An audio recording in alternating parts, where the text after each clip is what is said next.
రాజధాని రేసులో మొదటి నుంచి గట్టిగా వినిపిస్తున్న పేరు మంగళగిరి. పేరుకు గుంటూరు జిల్లాలో భాగమైన విజయవాడకు అతి సమీపంగా నగరంలో కలిసిపోయి ఉన్న ప్రాంతమిది. ఏపీఎస్పీ 6వ బెటాలియన్తో పాటు టీపీ శానిటోరియానికి చెందిన ప్రభుత్వ భూములున్నాయి. నాగార్జున యూనివర్సిటీ ప్రాంతం కూడా రాజధానికి అనుకూలంగా ఉన్నట్లు భావిస్తోంది ప్రభుత్వం. అయితే మంగళగిరి ఏరియాను ఎంచుకుంటే కృష్ణా, గుంటూరు జిల్లాలను కలుపుతూ కృష్ణానదిపై మరిన్ని బ్రిడ్జిలు, ఫ్లైఓవర్లు నిర్మించక తప్పదు.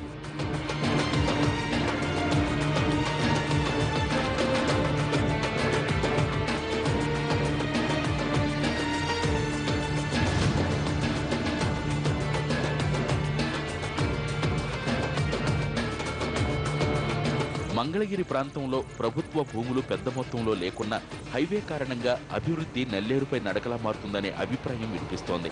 దీంతో ఇక్కడి పరిస్థితులపై లోతుగా అధ్యయనం చేస్తోంది ప్రభుత్వం. రాజధాని ఏర్పాటుకు దాదాపు 20,000 ఎకరాల వరకు రైతుల నుంచే సేకరించాల్సి రావడం ప్రతికూల అంశం. ప్రభుత్వం ఎంత మంచి ఆఫర్ ఇచ్చినా రైతులను భూసేకరణ అంశం భయపెట్టే అవకాశంగా ఉంది.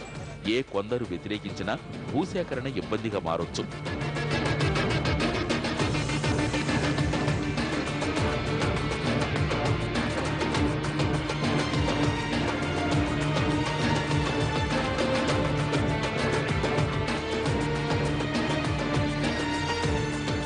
మంగళగిరి ప్రాంతాన్ని రాజధానిగా ఎంపిక చేస్తే విజయవాడ, గుంటూరు నగరాలు కలిసిపోవడం సులభమవుతుంది.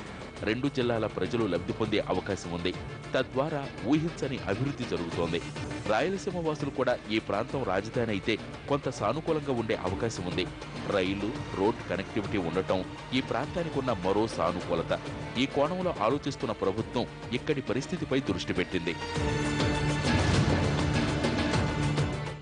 రాజధాని విషయంలోనే కాదు, మిగిలిన ప్రాంతాల అభివృద్ధిపైన